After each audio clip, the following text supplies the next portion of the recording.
Hello மக்களே, welcome to RJ Tamil audio novels. நான் தான் உங்கள் ஆர்ஜே. என்னுடைய கதைகளை கேட்டு மகிழ என்னுடைய சேனலை சப்ஸ்கிரைப் செய்து கொள்ளுங்கள். இப்போ வாங்க கதைக்குள்ளே போகலாம். கதையின் பெயர் அவனதிகாரம்.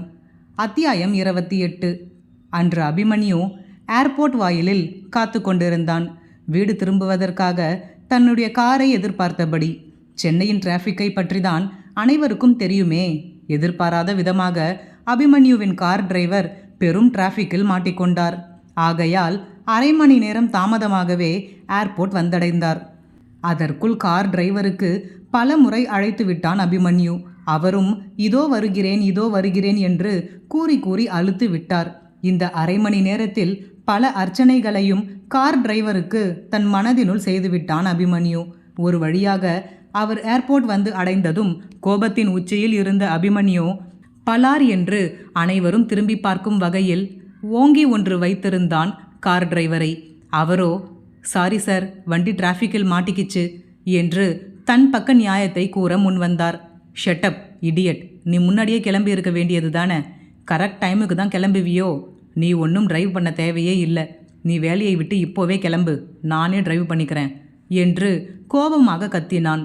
சாரி சார், ப்ளீஸ் சார் என்று அவன் பின்னே ஓடி வந்தவரை சற்றும் பொருட்படுத்தாது காரினுள் ஏறி காரை எடுத்து கொண்டு கிளம்பிவிட்டான். வரும் வழியெல்லாம் கோபமாகவே வந்தவன் வீட்டினை அடைந்ததும் வாசலிலேயே ஹாரன் சத்தம் காதை கிழித்தது. பதறிய செக்யூரிட்டி, ஐயோ போச்சு, அன்னைக்கு மாதிரியே இன்னைக்கும் மாட்டிக்கிட்டோம் என்று புலம்பிக் கொண்டே ஓடி வந்து கதவை திறந்தார். சீக்கிரம் திறக்க மாட்டியா ஸ்டூபிட் என்று 2 வசைப்பாடிவிட்டு வீட்டினுள் நுழைந்தான். அப்படி என்னதான் கோபம் இவனுக்கு? வரும்போதே எவ்வளவு சூடா வரான் என்று தன் மனதினுள் நினைத்தபடி வள்ளியம்மை பாட்டி எதுவும் பேசாமல் அமைதியாக வீட்டிற்கு வரும் விருந்தினர்களை வரவேற்று கொண்டிருந்தார். ஆம், இன்றுதான் அபிமன்யுவிற்கும் கயல்விழிக்கும் நிச்சயம் வைத்திருக்கின்றனர். எனவே அபிமன்யுவின் குடும்பத்தினர் தங்கள் உறவினர்கள் சிலரை அழைத்து கொண்டு கயல்விழியின் வீட்டிற்கு செல்ல புறப்பட்டு கொண்டிருக்கின்றனர். இந்த நிச்சயம் குறித்து முன்கூட்டிய அபிமன்யுவிடம் எந்த விவரமும் கூறவில்லை. இவன் ஏதேனும் கூறி இப்பொழுது வேண்டாம் என்று கூறிவிடுவானோ? ஏற்கனவே 1 வருடமாக கயல்விழியின் குடும்பத்தினர் காத்திருக்கின்றனர். மேலும் அவர்களை காக்க வைக்க முடியாது என்று எண்ணிய வள்ளியம்மை பாட்டி அபிமன்யுவிடம் எந்த ஒரு விஷயத்தையும் கூறாமல் இவர்களாகவே முடிவு செய்து நிச்சயத்திற்கு நாள் குறித்து விட்டனர். நிச்சயம் செய்துவிட்டால் திருமணத்தை நிறுத்த கிருஷ்ணமூர்த்தி எந்த முயற்சியும் செய்ய மாட்டார் என்ற எண்ணம் வள்ளியம்மைக்கு. தன்னிடம் கேட்காமல் இவர்களின் விருப்பத்திற்கு நிச்சய தேதியை குறித்ததே அபிமன்யுவின் கோபத்திற்கு காரணம். வீட்டினுள் நுழைந்தவன் தன் கோபத்தை தன் வீட்டில் காட்ட முடியாத வண்ணம் வீடு முழுக்க இவனின் தந்தை மகேந்திரனின் உடன் பிறந்தோர் கூடியிருந்தனர். அபிமன்யுவின் பெரியப்பா, என்ன இது அபி, இன்னைக்கு தான் நிச்சயம், ஒரு நாள் முன்னாடி வந்து இருக்கக்கூடாதா? பாரு எவ்வளவு டயர்டா இருக்க, போய் ரெஃப்ரெஷ் பண்ணிட்டு கொஞ்சம் நேரம் படுத்து ஓய்வெடுப்பா, பொண்ணு வீட்டுக்கு வேற கிளம்பணும்ல என்றார். யாரிடமும் தன் கோபத்தை காட்ட முடியாத அபிமன்யு தன் நடையில் வேகத்தை கூட்டினான். அவருக்கு எந்த பதிலும் கூறாமல் விறுவிறுவென தன் அறை நோக்கி நகர்ந்தான் அபிமன்யு. சிறிது நேரம் கழித்து மீரா அபிமன்யுவின் அறை கதவை தட்டினார். அறை கதவு திறக்கப்பட்டதும் அவர் கண்டது ருத்ரமூர்த்தியாக அங்கே நின்று கொண்டிருந்த அபிமன்யுவைத்தான். என்ன ஆச்சு அபி, ஏன் ஒரு மாதிரி இருக்க என்று கேட்டார் மீரா. என்ன மாம் நினச்சிட்டு இருக்கீங்க உங்கள் மனசில்? என்னை கேட்காமல் எப்படி நீங்கள் நிச்சயத்துக்கு டேட் ஃபிக்ஸ் பண்ணலாம்? அதுக்குள்ளே என்ன அவசரம்? இன்றைக்கி தானே நான் வந்திருக்கேன். எனக்கு எந்த டேட் செட் ஆகும்னு கேட்டு தானே நீங்கள் முடிவு செஞ்சுருக்கணும் என்று தன் தாயிடம் ஏறி இறங்கி விட்டான். அதுக்கு இல்லைப்பா, இன்றைக்கி தான் தேதி நல்லா இருக்குது, அதனால் அம்மா இன்றைக்கே வைக்கலாம்னு விருப்பப்பட்டாங்க. பெருசாக ஒன்றும் இல்லைப்பா, சும்மா சிம்பிளாக தான் பண்ண போகிறோம். மேரேஜ் பெருசாக பண்ணிக்கலாம்னு இருக்கோம். மேரேஜில் எல்லாமே உன்னோட டிசிஷன் படி தான் நடக்கும் அபி, இந்த 1 டைம் மட்டும் அட்ஜஸ்ட் பண்ணிக்கோ என்று கெஞ்சலாக கேட்டார் மீரா. என்னவோ பண்ணுங்க போங்க, இந்த கல்யாண பேச்சை ஆரம்பித்ததிலிருந்து எல்லாமே உங்கள் விருப்பப்படி தான் நடக்குது. கல்யாணம் எனக்கா இல்லை பாட்டிக்கான்னு ஒன்றுமே புரியலை என்று திட்டிக் கொண்டிருந்தான் அபி. இந்த ட்ரெஸ் போட்டுக்கிட்டு கொஞ்சம் ரெடியாகி சீக்கிரமாக கீழே வா, நம்ம பொண்ணு வீட்டுக்கு கிளம்பணும்ல என்று கூறிவிட்டு அவன் திரும்பி பார்க்கும் முன்பே உடையை மேஜையின் மீது வைத்துவிட்டு வெளியேறிவிட்டார் மீரா. இல்லை என்றால் இதற்கும் ஏதாவது திட்டுவானே, யாரை கேட்டு என் உடைகளை தேர்வு செய்தீர்கள் என்று. ஆகையால் அவன் கண்ணில் படாமல் வெளியேறிவிட்டார். ஷிட் என்று தன் காலை தரையில் உதைத்தவன் கையை இறுக்க மூடி திறந்து தன் கோபத்தை கட்டுக்குள் கொண்டு வந்தான். அபிமன்யு தயாராகி கீழே வரும் முன் மொத்த குடும்பத்தினரும் தயாராகி அபிமன்யுவிற்காக காத்து கொண்டிருந்தனர். ஜீன் பேண்ட்டும் பிஸ்தா கிரீன் கலர் ஷர்ட்டும் அதற்கு மேல் கருப்பு நிற கோட்டும் அணிந்து கொண்டு கம்பீரமாக படிகளில் இறங்கி வரும் தங்கள் மகனை மீராவும் மகேந்திரனும் பூரிப்புடன் பார்த்தனர். ஆரணியும் ஆரியனும் ஒரே போல் செமையா இருக்கீங்கண்ணா என்று கூறினர். பாட்டி அபிமன்யுவின் அருகில் சென்று தன் பேரனுக்கு திஷ்டி கழித்தார். அதற்கு கடுகடுவென அபிமன்யு தன் பாட்டியிடம், என்ன கலர் இது பாட்டி, இப்படி போய் வாங்கியிருக்கீங்க, எனக்கு கொஞ்சம் கூட பிடிக்கல, என்னை கேட்காமல் எதுக்கு செலக்ட் பண்ணீங்க என்று மெதுவான குரலில் புரிய ஆரம்பித்து விட்டான். விட்டால் இவன் திட்டிக் கொண்டே இருப்பான் என்று எண்ணிய வள்ளியம்மை, இந்த கலர் உனக்கு ரொம்ப அழகா இருக்கு அபி, இல்ல விசாலாட்சி என்று அபிமன்யுவின் அத்தையை கேட்டார். நல்லாதான் இருக்கு என்று முடித்து கொண்டார் விசாலாட்சி. விசாலாட்சிக்கு அபிக்கு தன் மகளை திருமணம் முடித்து வைக்க வேண்டும் என்று மிகவும் ஆசை. அவர் தன் எண்ணத்தை வெளிக்கூறுவதற்கு முன்பே அபிமன்யுவிற்கும் கயல்விழிக்கும் திருமணம் முடிவாகிவிட்டது. விசாலாட்சியின் மகள் சோபனாவிற்கும் அபிமன்யு என்றால் கொள்ளை பிரியம். தன் 10 வயது ஆரம்பத்திலிருந்து அபிமன்யுவை ஒரு தலையாக விரும்புகிறாள். அது அபிமன்யுவிற்கும் தெரியும். அவளின் பார்வை தற்பொழுது அபிமன்யுவை விட்டு சற்றும் அகலவில்லை. இருந்தும் அபிமன்யு அவளை கண்டு கொள்ளாமல் இருந்தான். விசாலாட்சி மகேந்திரனின் உடன் பிறந்த தங்கை. சற்று பெருமை பேசும் குணம் அதிகம், பணக்கார திமிரும் அதிகம். அவருக்கு ஒரே மகள், பெயர் சோபனா என்னும் ஷைலஜா. தாயை போல் பிள்ளை, நூலை போல் சேலை என்று கூறுவது போல் தன் தாயைப் போலவே ஷைலஜாவிற்கும் பணத்திமிர் கொஞ்சம் அதிகமாக வந்துவிட்டது. படிக்கும் இடத்திலிருந்தே வசதி குறைந்தவர்களிடம் பேச மாட்டாள். தனக்கு நிகரான பணம் படைத்தவர்களிடம் மட்டுமே நட்பு பாராட்டும் குணம் கொண்டவள் ஷைலஜா. அழகிலும் சரி, அந்தஸ்திலும் சரி அபிமன்யு தங்களுக்கு நிகராக இருப்பதாலும் அபிமன்யுவின் மீது ஷைலஜாவிற்கு ஒரு பிடித்தம் ஏற்பட்டது. அபிமன்யுவிற்கும் கயல்விழிக்கும் திருமணம் பேச்சை எடுப்பதற்கு முன்பே ஷைலஜா தன் மனதில் இருப்பதை அபிமன்யுவிடம் வெளிப்படுத்தி இருந்தாள். அதற்கு அபிமன்யு தனக்கு விருப்பம் இல்லை என்று கூறி தட்டி கழித்து விட்டான். தன்னையே ஒருவன் வேண்டாம் என்று கூறியதை ஷைலஜாவால் ஏற்றுக்கொள்ளவே முடியவில்லை. எப்படியும் நீ என்னிடம்தான் வந்தாக வேண்டும் என்று மனதிற்குள் கருவிக்கொண்டு இருந்தாள். ஆனால் தன் தாய்மாமா சொந்த தங்கை மகளை விட்டுவிட்டு இப்படி வெளியில் பெண் எடுப்பார் என்பதை அம்மாவும் மகளும் எதிர்பார்க்கவே இல்லை. இது அவர்களுக்கு பெரும் இடியாக இருந்தது. மேலும் பெண் வீட்டார்கள் மீராவின் உறவு முறையில் சொந்தம் என்று கேள்விப்பட்டதும் கோபம் முழுவதும் மீராவின் மீதும் வள்ளியம்மை பாட்டியின் மீதும் திரும்பியது. ஆகையால் சந்தர்ப்பம் கிடைக்கும் போதெல்லாம் பெண் வீட்டை பற்றி மட்டம் தட்டி பேசிக்கொண்டே இருந்தனர் விசாலாட்சியும் ஷைலஜாவும். சாதாரணமாகவே அலட்டல் பேர் வழி என்பதால் யாரும் இவர்களை கண்டுகொள்ளவில்லை. மகேந்திரனுக்கு உடன் பிறந்தோர் ஒரு அண்ணன் ஒரு தங்கை மட்டுமே. ஆகையால் எப்படியும் தன் அண்ணன் தன்னிடம்தான் பெண் கேட்பார் என்று விசாலாட்சி சற்று திமிராகத்தான் நடந்து கொள்வார் மீராவிடம். எப்படியும் தன் மகள்தானே இந்த வீட்டிற்கு மருமகளாக வரப்போகிறாள் என்று தன் அதிகாரத்தை எப்பொழுதும் நாத்தனார் என்னும் முறையில் நிலைநாட்டி கொண்டே இருப்பார். ஆனால் மகேந்திரனுக்கு மீராவிடம் விசாலாட்சி இவ்வாறு நடந்து கொள்வதில் சுத்தமாக விருப்பமில்லை. எனவே ஷைலஜாவை அபிக்கு திருமணம் செய்வதிலும் அவருக்கு விருப்பம் இல்லாமல் போனது. சரிம்மா, நேரமாகுது, பேசிக்கிட்டே இருந்தா எப்போ கிளம்புறது, வாங்க கிளம்பலாம் என்றாள் மீரா.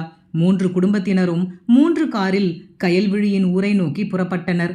கயல்விழியின் வீட்டிலோ மரகதம் பாட்டி, ஏங்க உங்களை ஒரு ஓரமா உட்கார சொன்னா கேட்க மாட்டீங்களா, எதுக்கு அங்கிட்டும் இங்கிட்டும் நடந்துகிட்டே இருக்கீங்க என்று வேலுச்சாமி தாத்தாவை திட்டிக் கொண்டிருந்தார்.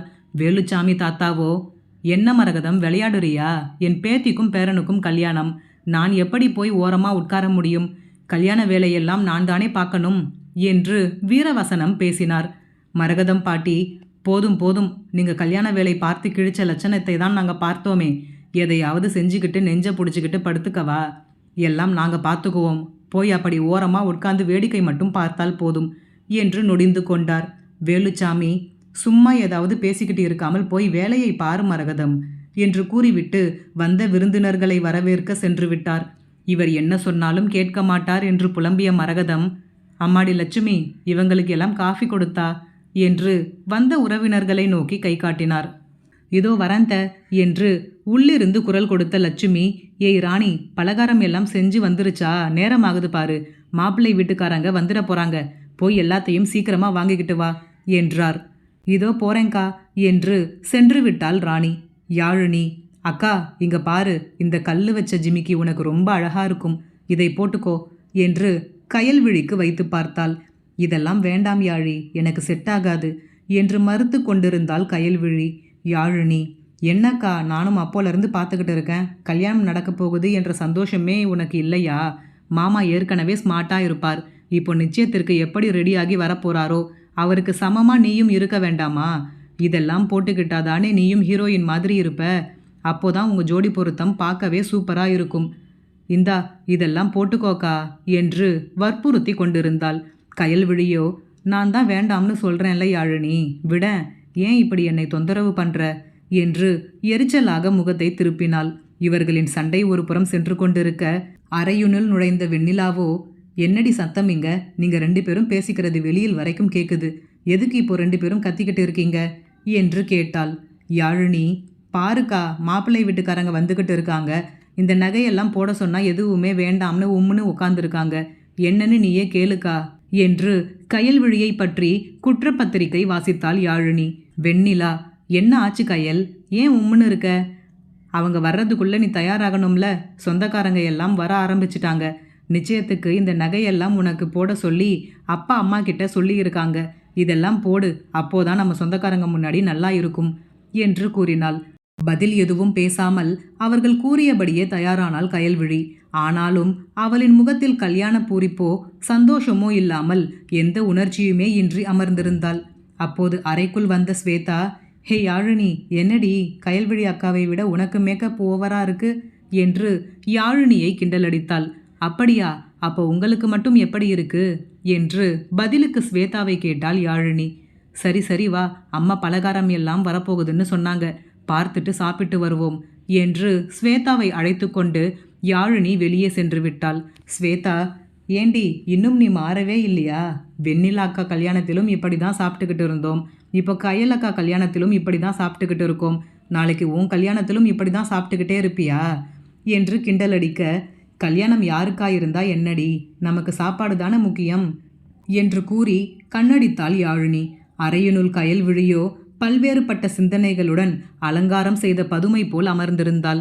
அவள் அருகில் வந்த லட்சுமி, என் கண்ணே பட்டுடும் போல இருக்குடா, அழகா இருக்க என்று கூறி திருஷ்டி கழித்தார். எந்த பதிலும் கூறாமல் அமைதியாக அமர்ந்திருந்த தன் மகளை பார்த்த லட்சுமி, என்ன ஆச்சு கயல், ஏன் எதுவுமே பேச மாட்டேங்கிற என்று கேட்டார். அம்மா, இப்போ இந்த கல்யாணம் ரொம்ப முக்கியமா என்று கேட்டு அவரின் தலையில் குண்டை தூக்கி போட்டாள் கயல்விழி. இவள் கேட்ட கேள்வியில் திடுக்கிட்டு பார்த்த லட்சுமி, என்ன பேச்சு பேசுற நீ? மாப்பிள்ளை வீட்டுக்காரங்க வந்துக்கிட்டு இருக்காங்க, வீடு முழுக்க சொந்தக்காரங்க நிறைஞ்சிருக்காங்க, யார் காதிலாவது நீ பேசுறது விழுந்தா என்ன நினைப்பாங்க? என்ன பேச்சு இதெல்லாம்? ஏற்கனவே முடிவு பண்ண கல்யாணம் தானே, இப்போதான் புதுசாக பண்ண போகிற மாதிரி பண்ணுற என்று படபடவென புரிய ஆரம்பித்து விட்டார். தன் தாயிடம் கூறுவதில் எந்த பயனும் இல்லை என்று உணர்ந்த கயல்விழி அமைதியாகி விட்டாள். அதற்குள் மாப்பிள்ளை வீட்டுக்காரங்க வந்துட்டாங்கம்மா என்று கூறிக்கொண்டே ரூமிற்குள் ஓடி வந்தாள் யாழினி. சரி சரி, நான் போய் வந்தவங்களை பார்க்குறேன், நீ அங்கிட்டும் இங்கிட்டும் ஓடிக்கிட்டு கிடக்காம அக்கா பக்கத்திலேயே உட்காந்துரு, சரியா என்று கூறிவிட்டு அவளின் பதிலை எதிர்பாராமல் வெளியேறிவிட்டார் லட்சுமி. மாப்பிள்ளை வீட்டினர் வந்துவிட்டனர் என்பதை அறிந்தவுடன் கயல்விழிக்குள் படபடப்பு ஏற்பட்டது. மாப்பிள்ளை வீட்டினர் அனைவரையும் வாசல் வரை சென்று சுப்பிரமணியன் லட்சுமி தம்பதியினரும் மரகதம் வேலுச்சாமி தம்பதியினரும் கைகூப்பி வாங்க வாங்க என்று வரவேற்றனர். அபிமன்யுவின் பெரியப்பாவும் பெரியம்மாவும் சிரித்த முகமாக உள்ளே நுழைந்தனர். பின்னே விசாலாட்சியும் சோபனாவும் பெண் வீட்டினரை எடை போடும் பார்வையுடன் உள்ளே நுழைந்தனர். அனைவரையும் உள்ளே அழைத்து வந்து அமர வைத்ததும் ஆரணி கயல்விழியை பார்க்க சென்று விட்டாள். ஹே யாழ் பேபி, எப்படி இருக்க என்று யாழினியை விசாரித்த ஆரணி, வாவ் அண்ணி, சூப்பரா இருக்கீங்க என்று கயல்விழியிடம் முடித்தாள். அதற்கு எந்த பதிலும் கூறாமல் சிரிப்பை மட்டும் பதிலாக அளித்தாள் கயல்விழி. யாழினியும் ஆரணியும் ஸ்வேதாவும் வளவளத்து கொண்டே இருந்தனர். சிறிது நேரம் கழித்து பெண்ணை அழைத்து வருமாறு கூறியதும் இவர்கள் மூவரும் சேர்ந்து கயல்விழியை அழைத்து சென்றனர். பிறகு நிச்சய தாம்பூலம் வாசிக்கப்பட்டு அபிமன்யுவிடம் மோதிரத்தை கொடுத்து கயல்விழிக்கு போட சொன்னார்கள். அதன்படி அபிமன்யு போட கயல்விழிக்கும் அபிமன்யுவிற்கு போட சொல்லி மோதிரத்தை கொடுத்தனர். அவள் அபிமன்யுவிற்கு அணிவிக்கும் முன்னரே மோதிரம் கை தடுமாறி கீழே விழுந்து விட்டது. அதற்கு அபிமன்யு தன் சலிப்பை வெளிப்படையாக ச்ச என்று காட்டிவிட்டான். ஷைலஜா நக்கலாக கயல்விழியை பார்த்து சிரித்தாள். மீரா அந்த சூழ்நிலையை சமாளிக்கும் பொருட்டு, ஆரணி, அந்த ரிங்கி எடுத்து கயல்விழி கையில் கொடுமா என்றார். ஆரணி எடுத்து கொடுக்கவும் மீண்டும் அபிமன்யுவின் கையில் அணிவித்தாள் கயல்விழி. இவ்வாறு இனிதே அபிமன்யுவிற்கும் கயல்விழிக்கும் நிச்சயம் நடைபெற்று முடிந்தது. கயல்விழியின் மனதில் என்ன இருக்கின்றது? அவளின் தடுமாற்றத்திற்கு காரணம் என்ன? ஷைலஜாவின் எண்ணப்படி அபிமன்யுவிற்கும் அவளுக்கும் தான் திருமணம் நடக்குமா? இனி வரும் அத்தியாயங்களில் பார்ப்போம். இந்த கதை பிடித்திருந்தால் மறக்காமல் லைக் பண்ணிவிட்டு அப்படியே சப்ஸ்கிரைப் பண்ணிடுங்க ஃப்ரெண்ட்ஸ். மீண்டும் அடுத்த அத்தியாயத்தில் சந்திப்போம். நன்றி.